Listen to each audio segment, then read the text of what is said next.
자, 오늘 마태복음 28장 마지막이죠. 마태복음 길게 했죠. 처음 앞부분에서는 한 장을 두 주씩 막 하고 그래가지고 좀 길어졌어요. 그래서 보니까 28장인데 딱 40주 동안 했더라고요. 40주 동안 했는데 여러분들이 그동안 마태복음을 보면서 무엇을 깨닫고 또 무엇을 느꼈고 또 내 자세가 얼마나 바뀌었는지는 스스로가 주님 앞에 개선을 해야 될 것입니다. 오늘 마태복음 28장을 마무리하면서 그런 것들을 한번 살펴봤으면 좋겠습니다. 안식일이 끝날 무렵 그 주의 첫날 새벽이 시작될 때 막달라 마리아와 다른 마리아가 무덤을 보러 갔더라. 우선 막달라 마리아와 다른 마리아만 나오지만 다른 복음서의 연결을 보게 되면은 또 다른 여인들이 또 분명히 더 있습니다. 서너 명 여인들이 가서 보러 갔죠. 그런데 보라, 거기 큰 지진이 일어나고 주의 천사가 하늘에서 내려와 그 문에서 돌을 굴려내고 그 위에 앉아있더라. 그의 용모는 번개어가고 그의 옷은 눈처럼 휘더라. 천사가 나타났습니다. 돌을 굴려버렸죠. 지진도 났다 그러는데 천사가 돌을 굴리기도 한 것이에요. 자, 이 모습 드디어 그들이 염려하던 셋째 날에 일이 벌어진 것이죠. 벌어졌습니다. 안식일이 끝날 무렵이라고 말했는데 우리가 앞에서는 예수님이 죽으신 날 그리고 죽으신 다음 날의 안식일은 무교절 첫날의 안식일이기 때문에 요일과 상관없이 이제 안식일이라 그랬고, 여기서 말하는 안식일이 끝나다는 것은 정례적 토요일 안식일을 말합니다. 토요일 안식일이 끝나고 일요일이 된 것이죠. 물론 이 당시는 토요일, 일요일이라는 요일 개념은 없었지만 우리 현재 시간으로 제가 환산해서 편하게 말씀드리는 것입니다. 자, 토요일 밤이 된 건데 유대인의 개념으로는 밤부터 다음 날로 넘어가는 것이니까 그들의 개념으로는 일요일이 된 것이에요. 쉽게 말하면. 그렇죠. 그리고 여기서는 이제 안식일 끝날 무렵하니까 토요일 저녁 6시가 지났다는 말인데 그 주의 첫날 새벽이라고 말한 걸 보니까 새벽이란 말은 밤은 좀 지나고 새벽녘이 됐다는 말인 것도 볼 수 있겠죠. 그러니까 예수님의 부활은요 3일날 3일밤 해가지고 이제 다른 곳에서 봤을 때 3일날 3일밤에서 예수님은 무덤 속에 3일 동안 계셔야 됐어요. 그리고 그 시간이 지난 게 이제 토요일 6시가 돼서 주님은 부활하셨습니다. 그런데요 여인들과 제자들이 예수님을 만난 시점은 새벽 이후죠. 새벽 이후예요. 하지만 주님이 부활했을 그 시점은 토요일 6시 지날 때부터 부활이 가능한 거죠. 예수님의 부활한 딱 시점이 토요일 6시에 땡 부활하셨는지 7시에 부활하셨는지 12시에 부활하셨는지 알 수가 없습니다. 하여튼 그 시점이 지나서 부활이 되셨다는 말이죠. 그리고 아무리 우리 개념으로는 토요일이지만은 유대인의 개념, 성경적 개념에서는 날이 지났기 때문에 여전히 이제 토요일 안식일은 아니라는 얘기죠. 안식일 아닙니다. 봤어요. 그리고 여인들과 제자들은 주님은 이제 새벽 어느 시점에서 만나게 되는 것입니다. 큰 지진 났다 그랬고 우리가 앞에서 27장 52절에서도 지진이 났다 그랬죠. 그때는 구약 성도가 부활했다는 말을 봤습니다. 28장 2절 보니까 이제 부활의 장면에서도 지진이 일어났고요. 무덤에 거대한 그 돌문이 열려버린 거죠.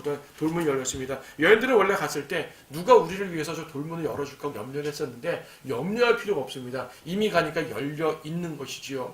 하나님께서 예비해 놓으셨습니다. 우리의 염려를 맡기라고 하신 하나님은 이 부분에 있어서까지도 여인들의 염려를 다 제거해 놓으셨어요. 얼마나 영광스러운 모습입니까? 여러분들이 그 무덤에 있다고 생각해 보십시오. 자, 여러분 이 부분을 보실 때는요, 그냥 성경의 문자로만 보지 마시고 여러분이 직접 이 동산에 있다고 한번 생각을 해보세요. 예루살렘 밖에 있는 한 동산에 새벽에 여러분들이 올라가는 거예요. 올라가서 염려하면서 갔더니 무덤 문이 열려 있어요. 천사가 있습니다. 놀라죠? 안 놀라겠습니까? 평상시 예수님이 3일 만에 살아나시겠다 여러 번 말씀하셨지만 그 말씀을 기억한 사람이 없습니다. 그 말씀을 기억했으면 주님께서 부활하셨겠지. 주님 부활하신 모습은 어땠을까? 기대하며 갔을 거 아니에요. 어떤 여인도 어떠한 제자도 그런 걸 기대하지 않고 갔어요. 그냥 무덤에 향료를 바르기 위해 간 것입니다. 그냥. 예수님에 대해서 예의는 최대한 갖췄고 예수님을 사랑하는 마음이 있었지만 그분이 부활한다는 사실 앞에서 여러 번 말씀하셨음에도 불구하고 오히려 바리새인들은 제사장들은 예수 부활에 대한 이 생각 때문에 어떻게 조치를 취했는데 이들은 그런 염려까지 안 했다는 거예요. 단지 어떻게 돌을 굴릴까 이 생각만 했죠. 주님께서 보란 듯이 무덤을 열어놓으셨습니다. 열어놓으시고 자 들어와봐 하고 문을 활짝 열어놓으신 것이죠. 자 여보세요. 마태복음 28장은 비교적 짧은데 다른 복음서하고 비교를 해봅니다. 우리 지난번에 예수님 십자가 달리는 순서도 봤던 것처럼 예수님 부활 순서도 한번 살펴보도록 하죠. 순서가 중요하겠냐만 사복음서에 있는 예수님의 부활 사건들을 몇 개 정리해 봅니다. 자, 일단 여기 28장 1절에서 막달라 마리아와 다른 마리아 같다고 해서 다른 마리아는 예수님의 어머니 마리아를 말하는 것으로 여겨집니다. 또 여러 여인들이 갔어요. 누가복음 24장에도 여인들이 갔다고 말하고 있습니다.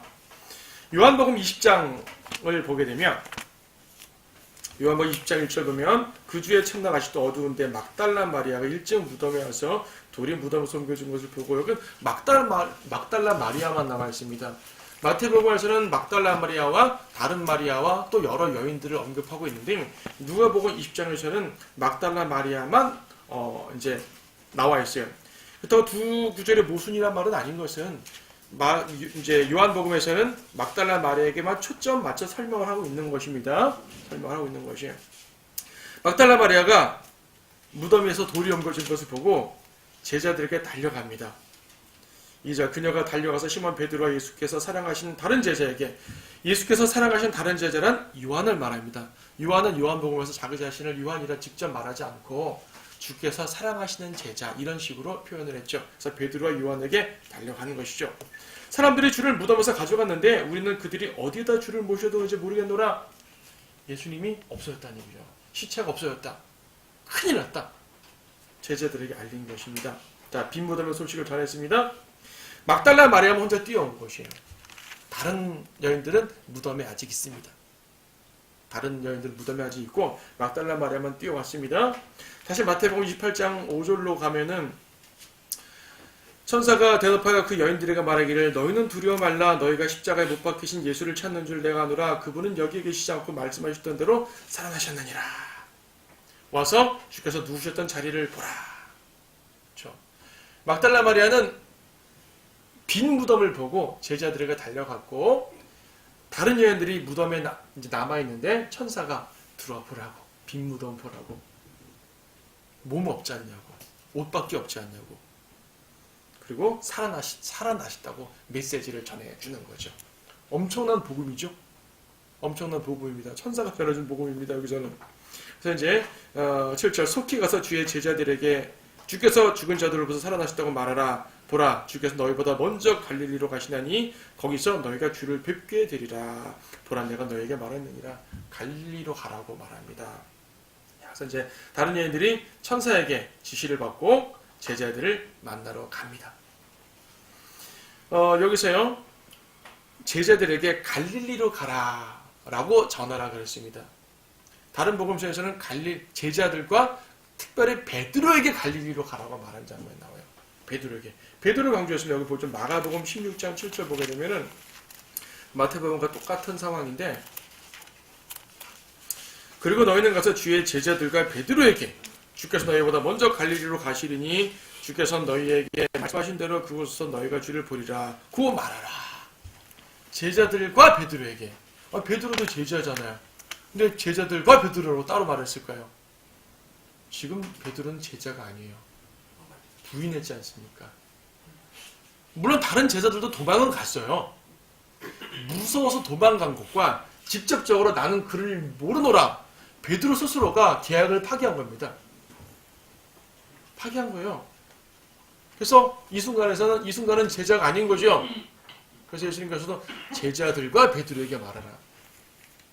그럼 베드로를 버리고 말할 수 있잖아요. 까짓 네가 나 버렸지. 하지만 예수님께서는 지난주도 말씀드렸지만은 다시 베드로를 회복시킬 마음이 있으시잖아요. 비록 지금은 네가 떨어져 나갔지만 난 너를 버리지 않겠어. 특별히 베드로 챙겨라 이거죠.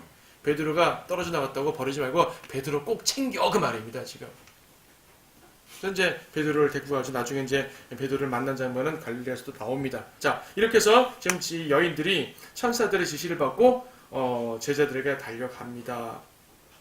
요한복음 다시 20장으로 가게 되면 막달라 마리아에게 소식을 들었던 베드로와 요한이 달려가죠. 달려갑니다. 베드로와 그 다른 제자가 나가서 무덤으로 향하더라. 둘이서 함께 달리는데 다른 제자가 베드로보다 더 앞서 달려가 먼저 무덤에 와서 몸을 구부리고 들었다보니 세마포가 놓인 것을 보았으나 안으로 들어가지는 아니하더라. 그때 그를 따라온 시몬 베드로가 와서 무덤으로 들어가 세마포옷이 놓여 있는 것을 보니. 자, 베드로와 요한이 소식을 듣고 뛰어가는데요. 요한이 더 젊어요. 요한은 제자들 중에서 가장 어립니다. 가장 젊습니다. 베드로는 뭐 얼마큼 나이인지 모르지만 요한보다는 늙었죠. 자, 요한을 먼저 뛰어가는 거예요. 젊으니까 힘이 있잖아요. 요한은 신중한 사람입니다. 무덤에 가가지고 보는 거예요. 들어가지 않고 무덤 열린 무덤 밖에서 주님 어떻게 된 거지 보는 겁니다. 베드로가 좀 늦게 뒤돌아옵니다. 달리기가 늦었죠. 하지만 오자마자 요한이 조심스럽게 보고 있는 장면을 지나치다 확 들어가 버립니다. 베드로는 거침없는 사람이잖아요. 어이 뭐해? 들어가 버린 거죠. 봤습니다. 베드로는 지금 비록 예수님을 부인했다고는 하나 자기 자신은 여전히 제자들 무리 가운데 있어요. 다른 제자들도 베드로를 제자로 아직 인정하고 있습니다. 하지만 베드로는 가장 마음 아픈 사람입니다. 예수님의 모습을 보고 충격도 받고 정말 주님 살아나신 거 아니야? 살아나셨으면 어떡하지? 일단 기쁘면서 또 자기가 한 짓이 있으니까 답답하고 그런 상황입니다. 빈 무덤을 보고 지금 베드로의 이 마음 상태가 상당히 복잡할 것이요. 이런 상태에서 제자들은 다시 또 내려갔겠죠. 내려갔습니다. 이때 요한복음 20장 17절 말씀 보게 되면은 11절 말씀 보게 되면 그러나 마리아는 무덤 밖에서 울고 섰더라. 자, 제자들 2명은 돌아갔고요. 그러니까 이런 상황이죠. 마리아와 다른 여인들이 무덤에 왔고요. 막달라 마리아가 먼저 가서 제자들을 만났고요. 그 사이에 막달라 마리아를 제외한 다른 여인들이 천사를 만나서 다시 제자들에게 뒤따라 가지요. 이 사이에 베드로와 요한이 막달라 마리아에게 들어서 먼저 또 온 것이에요. 이미 다른 여인들은 무덤을 떠났죠. 그래서 막달라 마리아와 두 제자가 그 모습을 보고 두 제자는 다시 돌아가고 마리아는 혼자 남아있는 것입니다. 남아있는 모습. 이때 예수님이 딱 나타나죠. 무덤을 보니까 두 천사가 무덤에 앉아서 얘기합니다. 그리고 천사들이 여인에게 예수님 살아나셨어라고 말합니다. 그리고 뒤를 딱 보니까 예수님이 계신 거죠. 마리아는 처음에 예수님인지 몰랐죠. 동산지기, 그렇죠? 동산지기인 줄 알고 당신이 우리 주님 가져갔으면 어든지 말씀해 주십시오. 예수님 다시 한번 그녀를 부르셨잖아요. 마리아야. 16절.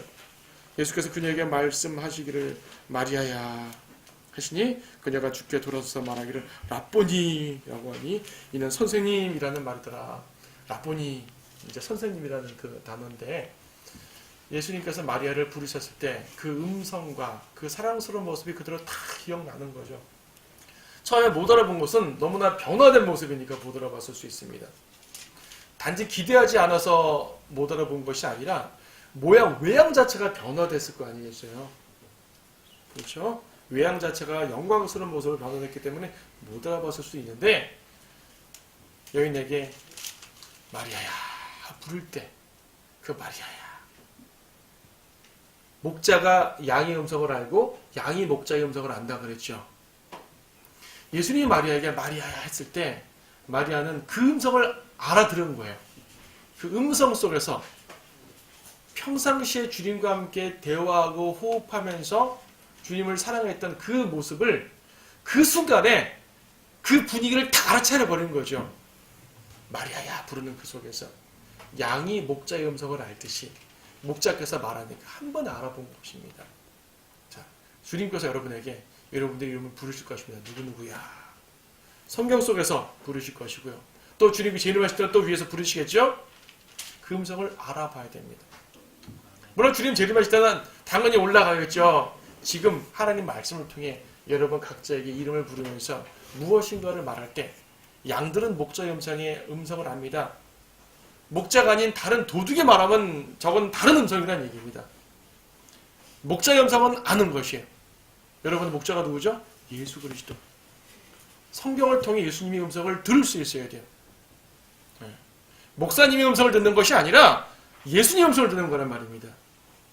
앞에 설교자가 예수님의 말씀을 전하면 설교자의 입을 통해 예수님의 음성을 들을 수 있는 거지만 설교자가 자기의 말을 하게 되면 표준들은 설교자 입을 통해 예수님의 음성을 듣지 못합니다.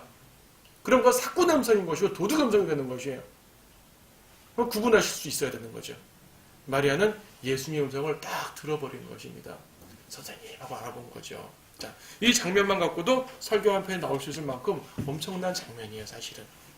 자, 마리아가 만났죠. 마리아 너무 기뻐가지고 주님을 다 끌어안고 하고 이제 이 경배하고 싶은데 만지지 말라 그랬습니다. 만지지 말라고. 17절 예수께서 그녀에게 말씀하시기를 나를 만지지 말라. 내가 아직 내 아버지께 올라가지 아니하노라. 그러나 네 형제들이 가서 내가 나의 아버지 곧 너희 아버지 또 나의 하나님 곧 너희 하나님께 올라간다고 말하라. 아직 안 올라가는데 올라갈 거야 그럽니다. 올라갈 거야. 승천을 말하는 것이 아니라 금방 갔다 오신다는 말입니다. 자, 그것이 무슨 장면이냐면 그 다음에 마태복음 28장으로 가십시오. 28장 8절 보니까 아까 천사들에게 지시를 받고 제자들에게 갔던 그 여인들, 막달라 마리아 말고 여인들, 이 여인들이 가는 과정에서 예수님을 만나게 됩니다. 8절 그들이 두려움과 큰 기쁨으로 무덤에서 급히 떠나 주의 제자들에게 말하려고 달려가더라. 또 여인들이 제자들에게 말하려고 갈 때에 보라 예수께서 그들을 만나서 말씀하시기를 모두 평안하냐? 라고 하시니 여인들이 나와 그의 발을 붙잡고 주께 경배하더라. 막달라 마리아는 예수님을 만지고 싶었지만 예수님 만지지 말라 그랬단 말입니다. 근데 다른 여인들은 예수님의 발을 붙잡았다 그랬어요. 예수님 만진 거예요. 막달라 마리아가 나를 만지지 말라 한 이유가 뭐죠? 아직 아버지께 올라가지 않았다, 영광받지 않았다라는 말씀입니다. 근데 이 여인들이 발을 만지는 거 허락하셨단 말입니다. 왜 막달라 마리아는 허락하지 않고 이 여인들 허락하셨어요? 막달라 마리아는 미워해서? 그런 게 아니잖아요. 막달라 마리아가 만지려고 할 때는 아직 아버지께 올라가지 않은 상태고 이 여인들이 만지는 거 허락한 것은 올라갔다 온 사이예요. 아니 그 사이에? 예, 그 사이에. 이게 부활의 몸이라는 얘기입니다. 부활의 몸이에요. 그렇죠? 막달라 마리아가 예수님 만나고 떠난 이후에 약간의 시간이 흐른 사이에 다른 여인들이 여전히 제자들이 가는 상황이었죠. 이때 예수님을 만났는데 이때는 예수님이 뭐 하늘로 올라갔다 왔다는 그런 말은 없지만 일단 만지신 거예요. 이게 바로 부활의 모습입니다. 자, 마태복음은 여기까지만 사건 나와 있지만 또 누가복음에 보게 되면 그 이어지는 연속적 사건이 누가복음 24장 보면 엠마오로 가는 두 제자가 나오죠.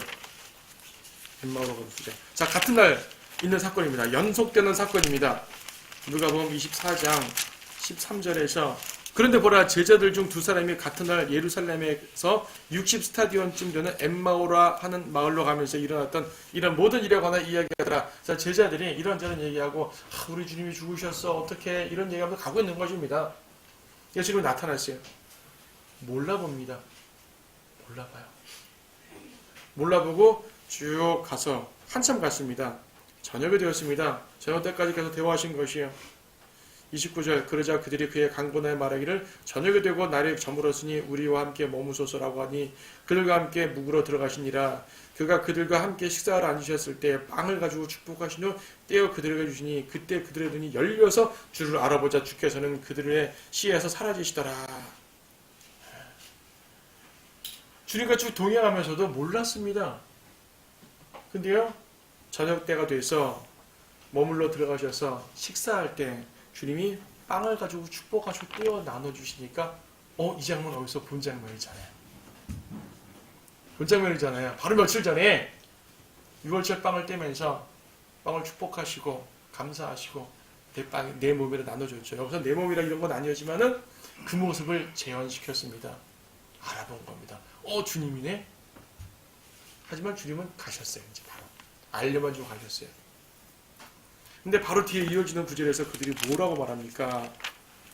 사실은 예수님께서 계속 그들과 함께 하면서 자신을 계시하고 계셨었거든요. 바로 뒤에 있는 구절 뭐라고 그랬죠? 32절 그들이 서로 말하기를 그분이 길에서 우리에게 말씀하시며 성경을 열어 보여주실 때 우리 마음에 뜨겁지 아니하더냐. 예수님은 성경을 통해 구약 성경에 이런 구절이 있었지 않아? 이런 구절이 있었지 않아? 하며 성경을 계속 말씀해 주시는 것이에요. 구약 성경을 통해 예수님이 메시아이신 것, 메시아로 죽으신 것, 메시아로 부활하시는 것을 쭉 말씀해 주셨는데 이들은 뭔가 뜨거움을 느꼈었어요. 근데 그것을 이 뜨거움이 뭔지도 몰랐던 거죠. 그리고 주님께서 빵을 띄워주실 때 눈이 열려서 깨달은 것입니다. 아, 우리 주님 부활하신 게 맞구나. 그러니까 이미 반응한 것은 주님이 말씀할 때 이미 반응한 것입니다. 근데 이 무지한 이 제자들이 잘 깨닫지 못했었죠. 이걸 가지고 또 어떤 사람들은 거봐라, 주의 만찬, 성찬을 통해 예수님은 자기 계시를 하신다. 그래서 성찬이 자기 계시의, 하나님의 계시의 방법이고 이 빵은 주님의 몸이 맞다! 라고 카톨릭이 또 말하는 거죠. 예수님은 만찬에서 드러나시다. 빵에서 자신을 계시하신다. 말은 멋져 보이지만 그것은 아닙니다. 주님이 이미 말씀을 통해 자신을 계시하셨고요. 제자들의 눈이 어두울 때 이런 이제 제자들과 함께했던 다양한 사건들을 상기시켜 주시는 것이에요. 상기시켜 주시는 장면 중에 하나입니다. 자, 엠마오로 가는 제자들을 만나셨고요. 그 다음에 누가복음 24장 이어지는 구절들을 보게 되면 이제 베드로에게 보이셨던 말씀 나오는데 이 엠마오로 가는 제자들이 베드로에게도 보이셨대라고 말하는 장면 나옵니다. 베드로는 항상 지금 특별하게 대우받고 있습니다. 그리고 이어지는 누가복음 24장도 있지만 요한복음 20장을 보도록 하게 되면 요한복음 20장 19절에서 그리하여 그 주의 첫날 그날 저녁에 그 엠마오로 간 제자들이 저녁 때 헤어졌잖아요. 바로 그때 모인 거예요. 지금 문들이 잠겨 있었는데 예수께서 오셔서 그 가운데 서서 그들에게 말씀하시길 너에게 평강이 있으라. 문이 잠겨 있었는데 주님이 들어오셨죠. 쑥 들어오시는 것이요. 초자연적인 의미라니까요. 부활체는 순간적으로 하늘에 올라가다 내려올 수도 있고 그 다음에 벽도 쑥 통과할 수도 있는 것이고요. 자, 그런 의미입니다. 그리고 제자들이 막 믿지 못하고 있지 않습니까? 그리고 24절 보니까 그러나 열둘 가운데 하나로 디두모라 불리는 도마는 예수께서 오실 때 그들과 함께 있지 아니하더라. 그러므로 다른 제자들이 그에게 말하기를 우리가 주를 보았다고 하나 그들에게 말하기를 내가 주의 손에 있는 못자국을 보고 또 네 손가락을 그 못자국에 대어보고 나의 손으로 주의 옆구리에 넣어보고 저라는 결코 믿지 않겠노라. 8일 후에 주님 또 한 번 오셨죠. 또 역시 문이 잠겨있는데 오셨습니다. 그러니까 도마가 없는 자리에서 한 번 오셨고 도마를 믿게 하시기 위해서 도마가 있는 자리에서 한 번 더 오셨죠. 8일의 간격을 두고 일주일의 간격을 두고 또 한 번 오셨습니다. 만져보라. 그러니까 무교절 기간 끝난 다음에 오신 거죠. 도마는 비록 보고 믿었지만 예수님 그것은 보지 않고 믿는 게 더 복되다고 말씀해 주신 장면입니다. 그래서 제자들에게 두 번, 이제 일주일 간격으로 두 번 나타나셨고요. 그 다음에 유명한 장면이 바로 요한복음 21장에 있는 갈릴리에서의 아침 식사입니다. 제자들은 사실 이렇게 예수님 몇 번 만났죠. 만났습니다. 만났는데도 만나기만 했지 아무 일도 벌어지지 않잖아요. 자, 예수님 살아계실 때는 주님과 함께 있으면 모든 게 다 됐었습니다. 근데 지금은 부활하신 예수님을 만나긴 만났는데 별로 달라진 게 없어요. 그래 주님 부활하셨네. 근데 뭐? 변화된 게 없죠. 주님이 뭘 특별히 지시하신 것도 없고요. 아직은. 베드로는 고기나 잡으러 가자. 갈릴리 바다로 갑니다. 예수님께서 나타나십니다. 자, 새벽 언저리에 나타나셔가지고 뭐 좀 잡았는가? 먹을 게 있는가? 아무것도 못 잡았습니다. 고기 좀 던져, 그물 던져봐. 던졌더니 엄청나게 많은 물건을 잡혔죠. 베드로가 누가복음 5장에서 처음 예수님의 부르심 받을 때에도 비슷한 상황이었죠. 밤새도록 잡지 못했던 고기를 예수님 말씀에 따라 그물을 내렸더니 엄청나게 많은 물건을 잡혔었습니다. 알아보는 거죠. 예수님께서는 상기시켜 주시는 것이에요. 상기시켜 주시는 것. 요한이 먼저 알아봤죠. 주님이시다. 베드로는 뛰어들어갑니다. 다른 제자들은 노저어서 오는데 베드로는 뛰어들어갑니다. 그런 건 따질 때가 아니죠. 예수님 앞에 와서 엎드립니다. 예수님이 이미 음식 다 차려놓고 먹으러 가십니다. 아니 아직 제자들은 물고기를 안 갖고 왔어요. 예수님이 음식을 차려놓고 계신 것이에요. 예수님 물고기를 잡았을까요? 시장 가서 사오셨을까요? 주님은 제자들이 물고기를 가져오기 전에 먼저 음식을 차려놨습니다. 아침밥을. 주님은 오병이어를 행하신 분입니다. 창조주십니다. 그들에게 알려주시는 것이에요. 먹을 거 찾으러 갔구나. 뭐고 여기인데 뭐를 찾으러 갔어? 물질이 필요해? 돈이 필요해? 생업이 필요해? 나한테 다 있잖아. 그런 말씀을 하고 싶으셨던 거죠. 베드로에게는 특별히 하신 말씀이 또 있었죠. 너 나 사랑하느냐? 잘 아는 말씀이죠.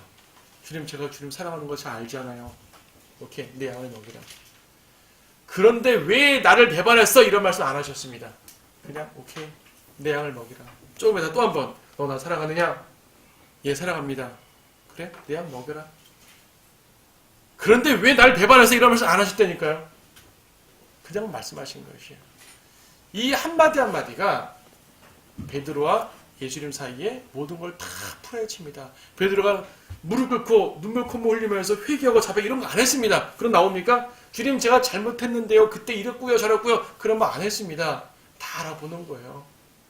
여러분, 회개나 자백은요, 형식이 필요한 게 아닙니다. 그렇지 않습니까? 형식, 이런 형식을 갖춰서 어떤 단어를 써야 되고 이런 게 아니란 말이에요. 사실 주님은 다 압니다. 주님 앞에 나가서 주님, 진실된 회개의 한마디만 가지면은 주님은 알았어 그래 다 알아. 내 양 먹여. 그거죠. 내 양을 먹이라는 말씀은 베드로를 용서함과 동시에 다시금 제자로 삼아주시는 것이에요. 그리고 내 양을 먹이라는 말은 목자의 임무지 않습니까? 예수님이 목자인데 예수님 올라가시니까 대신할 사람을 맡겨야 될 텐데 다른 모든 제자들도 다 목자가 될 거예요. 사실은 다 초대교회의 목사 역할을 했거든요. 하지만 특히 베드로에게 말한 건 왜 그랬을까요? 단지 베드로가 수제자였기 때문에? 아니에요. 용서의 의미가 있습니다. 그를 통해서 말씀하고자 하는 그 바가 있습니다. 가장 연약했던 베드로는 가장 크게 쓰임을 받을 수가 있어요. 적어도 그는 예수님을 사랑한 것만큼은 진심이었거든요. 진심이었습니다. 비록 육신의 연약함 쪽에서 실수했지만은 예수님은 그걸 알아보시고 그에게 회개의 기회를 주셨어요. 그러고 보면 제가 먼저 주님께 회개하기 전에 주님이 먼저 회개의 기회를 주시는 것이죠. 자, 주님께서 이렇게 하십니다. 그 이후에는 고린도전서 15장에 보게 되면 500여 형제와 야고보에게 보이셨던 말씀을 합니다. 500여 형제. 지금 복음서에서는 500명을 한꺼번에 만난 장면은 안 나오지만 고린도전서 15장에 따르면은 500명을 한꺼번에 만났다고 합니다. 여러 제자들에게. 또 야고보를 만나는데 여기서 야고보는 예수님 제자 야고보 말고 예수님의 동생 중에 한 명이 야고보. 예수님은 동생 여러 명 있었습니다. 마리아가 예수님을 낳을 때는 동정녀였지만 예수님을 낳은 다음에는 요셉과 결혼해서 정식으로 자녀들을 낳았을 거 아니겠어요? 그 중에 한 명이 야고보입니다. 야고보만 예수님의 제자가 된 것입니다. 다른 동생들은 기록이 없습니다. 이 야고보는 초대교회에서 사도행전에 보게 되면 큰 역할을 하게 되죠. 자, 예수님의 부활은 정말로 무오한 증거입니다. 무오한 증거. 오류 없는 증거, 확실한 증거죠. 세상 법정에서도요, 두세 사람의 증인이 있으면 그거는 맞다고 간주합니다. 지금도 그렇잖아요. 형법에 보게 되면은 뚜렷한 증거가 나오면 좋지만 증거가 없을 때는 증인들의 말로도 되죠. 구약성경에 보게 되도 두세 사람의 증인이 있으면은 그건 성립됩니다. 지금도 세상 법에서도 증인들이 확실하게 말하면 그거는 인정되는 것입니다. 예수님에는 증인이 몇 명이라고요? 500명 이상 됐습니다. 직접 눈으로 본 증인들입니다. 근데 왜 이걸 안 믿어요? 사람들이 부활을 믿지 않는 이유는 과학적으로 불가능하다. 어떻게 죽었다 잠깐 깨어난 사람은 있지만 완전히 죽었고 3일 동안 된 사람이 어떻게 부활할 수 있는 것이냐? 이건 과학적으로 불가능하다라고 말합니다. 그들이 말하는 것은 과학적으로 부활이 가능하다면은 부활이 반복되어야 될 것이다 이거죠. 근데 반복되지 않으니까 이거는 가짜다. 믿지 못하겠다. 그런데 역사적 사실은 반복되지 않아도 돼요. 과학적 사실은 반복돼야 되는데 해가 뜨고 해가지고 매일 반복돼야 되는데 역사적 사실은 반복되지 않을 수 있습니다. 그리고 반복되지 않는 게 아니죠. 주님이 부활하셨기 때문에 우리도 앞으로 부활할 것입니다. 예수님의 부활은 확실한 증거입니다. 수많은 증거들이 있습니다. 사람들이 믿지 않을 뿐이죠. 자, 다시 마태복음으로 돌아가가지고 11절 그들이 가고 있을 때에 보라 경비병 몇 사람이 성읍에 들어가서 일어난 모든 일들을 선임 제사장들에게 보고하더라. 그들이 장로들과 함께 모여 의논하고 경비병들에게 많은 돈을 주면서 말하기를 너희는 그의 제자들이 밤에 와서 우리가 자는 동안 그를 훔쳐갔다고 말하라. 만일 이 말이 총독의 귀에 들어가면 우리가 그를 설득하여 너희는 안전하게 하리라. 생각해보세요. 경비병들에게 너희들 졸다가 놓쳤다고 말해. 이건 큰일 날 말입니다. 목숨 내놓는 말이잖아요. 사용해야 된다는 말입니다. 경비병들이 죄수를 놓치는 것은. 그런데 빌라도에게 들어가도 너희에게 해가 되지 않도록 설득해 주겠다. 그 말은 뭐냐면 이 제사장들이요, 자기들의 죄에 빌라도까지 끌어들이는 음모를 보이는 것이죠. 예수님의 죽음과 부활에 관련된 모든 상황에 있어서요, 유대인 종교 지도자들과 세속 정치가들과 모든 정치와 종교가 손을 잡고 음모를 꾸몄습니다. 분명한 부활을 감추는 거죠. 그래서 지금까지도 여기도 이제 15절에 있는 것처럼 그 말이 오늘까지 유대인들 사이에 두루 퍼지더라. 그들이 예수님을 누군가가 가져갔다고 믿도록 하는 것이죠. 지금도 믿지 않지 않습니까? 하지만 아무리 이들이 뭐라 그러든지 우리 주님은 부활을 하셨습니다. 유대인과 이방인이 하나 되어 예수님을 죽이더니 이들이 하나 되어서 부활을 거절하는 모습입니다. 자, 마지막 부분입니다. 그때 11제자가 갈릴리로 가서 예수께서 지시하신 산으로 가더라. 제자들의 주를 뵙고 경배하더라. 그러나 몇 사람은 의심하더라. 그래서 의심하더라는 말이 이제 아까 도마가 예수님을 의심했던 그러한 장면이었고요. 다른 제자들도 처음에 의심했지만 믿게 되는 것입니다. 그러니까 부활은 예루살렘에서 있었던 일입니다. 부활은 예루살렘 주변에서 있었던 일이고요. 그렇죠? 예루살렘 주변 동산에서 있었던 일이고, 예수님께서 갈릴리로 가라고 말씀하시니까 제자들이 갈릴리로 간 것이요. 갈릴리는 원래 그들의 마을이었기 때문에 갈릴리에서. 그러니까 예수님께서는 기억하게 하시는 것입니다. 첫사랑의 장소로 부르시는 것이죠. 갈릴리에서 모든 게 시작됐기 때문에 다시 그들을 부르시는 것입니다. 18절, 그 후에 예수께서 그들에게 오셔서 일러 말씀하시기를 하늘과 땅에 있는 모든 권세를 나에게 주셨도다. 자, 권세가 누구한테 있습니까? 사람에게 있습니까? 하나님께 있습니까? 예수님께 있습니까? 나에게. 여기서 나에게가 누구예요? 예수님 아니겠어요? 하늘과 땅의 모든 권세를 아버지께서 아들에게 주신 것입니다. 예수님에게 주신 것입니다. 이 말을 많은 사람들이 자기에게 가져와요. 아, 예수님이 나에게 권세를 주셨다. 하늘과 땅의 모든 권세를 나에게 주셨으니까 내가 좌지우지한다. 아니란 얘기예요. 권세는 누구에게 있습니까? 예수님께 있습니다. 여러분들의 예수님의 권위를 힘입어 어떤 일을 하더라도 여전히 권세는 주님께 있는 것이에요. 주님이 여러분에게 복음 전파, 여러 가지 사역들, 임무를 위임할 수가 있지 않습니까? 그리고 여러분들은 주님의 권위를 받아서 일을 합니다.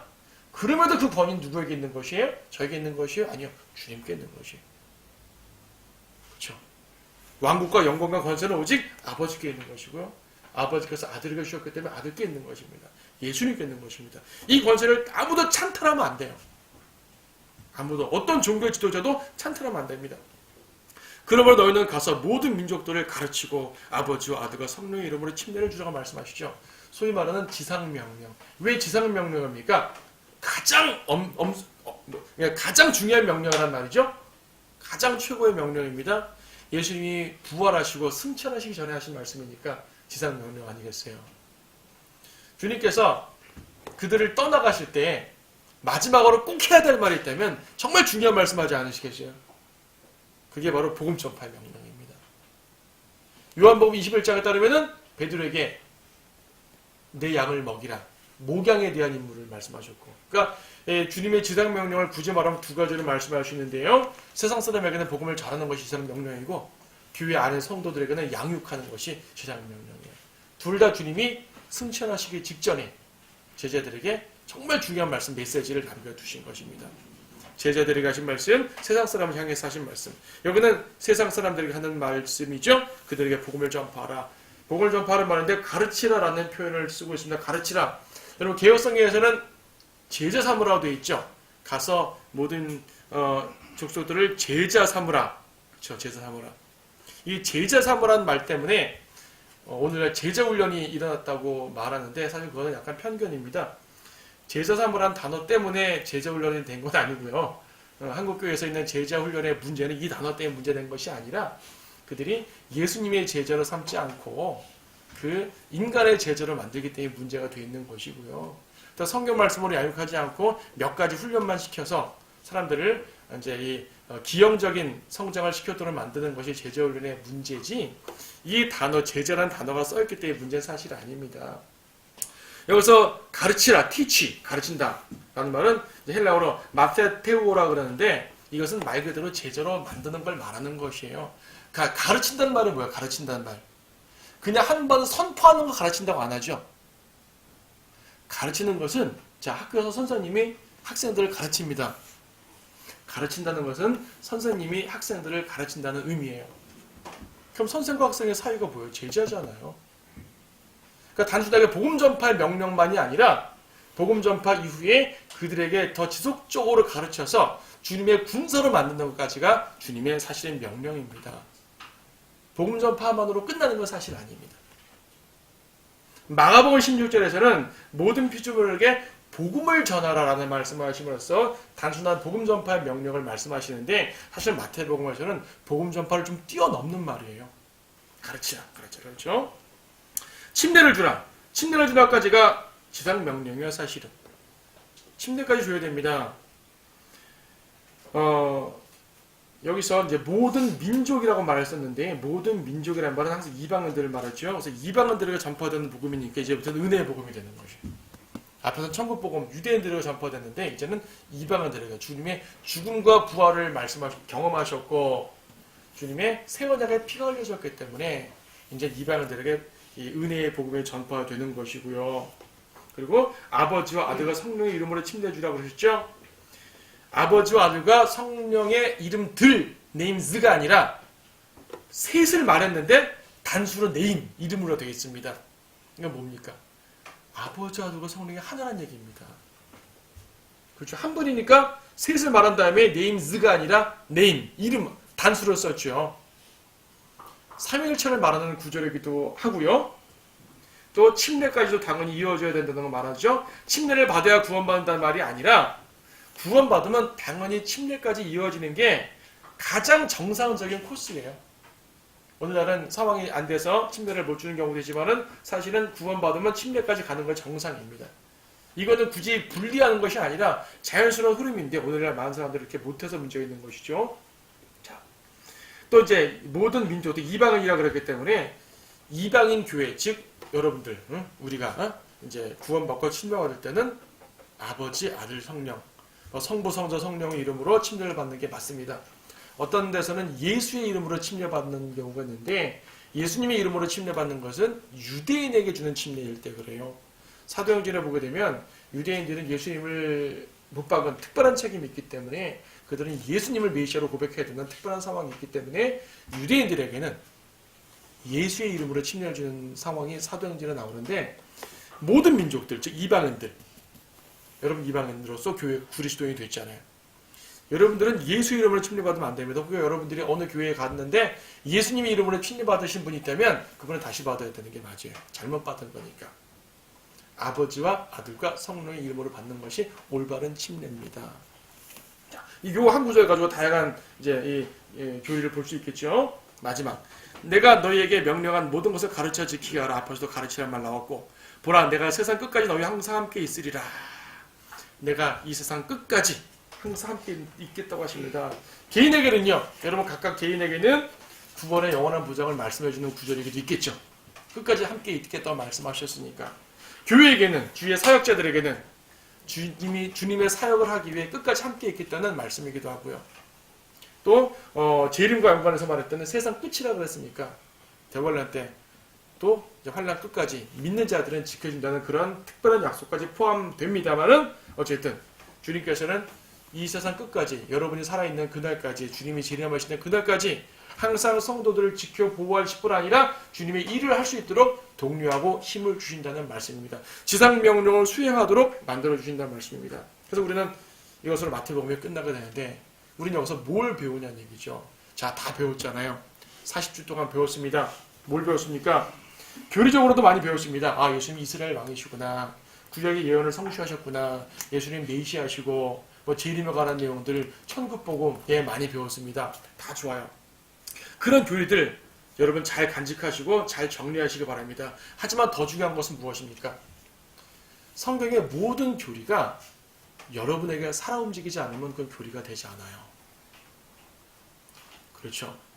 여러분이 구원론에 대해서 교리를 배웠으면 올바르게 구원을 받아야지 내게 되는 거죠. 구원론 교리 이해하고 믿지 않으면 소용이 있습니까? 안 되지 않습니까? 서로 사랑하라! 교리를 배웠습니다. 주님은 서로 사랑으로 말씀하셨네. 교리로 이해하고 마는 것이 아니라 그래 내가 서로 사랑해야지 까지 가야지 그 교리가 내게 된 것이죠. 재림에 관한 교리 전천년 주인이 후천년 주인이 교리적으로 잘합니다. 누구한테 강의할 수 있을 만큼 확실한 지식이 있어요. 근데 예수님의 재림을 사모하지 않아요. 소망하지 않고 세상은 소망을 두며 살아요. 그럼 그 교리가 그에게 역사합니까? 안 합니까? 안 하잖아요. 마태복음에서 본 수많은 교리가 있습니다. 여러분 많이 아셨습니까? 지식이 커졌습니까? 예, 잘한 일입니다. 하지만 그것이 여러분의 삶에서 나타내야 됩니다. 마지막으로 말씀하신 이 마지막 구절, 주님이 함께 하실 테니까 복음을 전파하라, 가르치라. 이 말씀이 여러분에게 살아 움직여야지 여러분들은 마태복음을 수료한 것이에요. 그 삶을 살지 않으면 마태복음을 수료한 게 아닙니다. 무슨 말씀인지 아시죠? 그래서 수료증은 주님께 올라서 받으시라는 얘기예요. 내가 마태복음 공부하고 주님 뜻대로 이렇게 살았습니다. 그래? 멸류관 주실 거 아니에요. 그게 마태복음 공부한 수료증이 될 것입니다. 그런 마음으로 여러분들은 이제 이 말씀들을 마음속에 굳게 붙잡고 주님께서 우리에게 명령하신 그 제자의 삶, 성도의 삶, 복음 전파자의 삶, 주님을 내 안에서 드러내 현현하는 삶, 그 삶이 여러분에게 드러나는 그런 귀한 성도들 되기를 바랍니다. 네.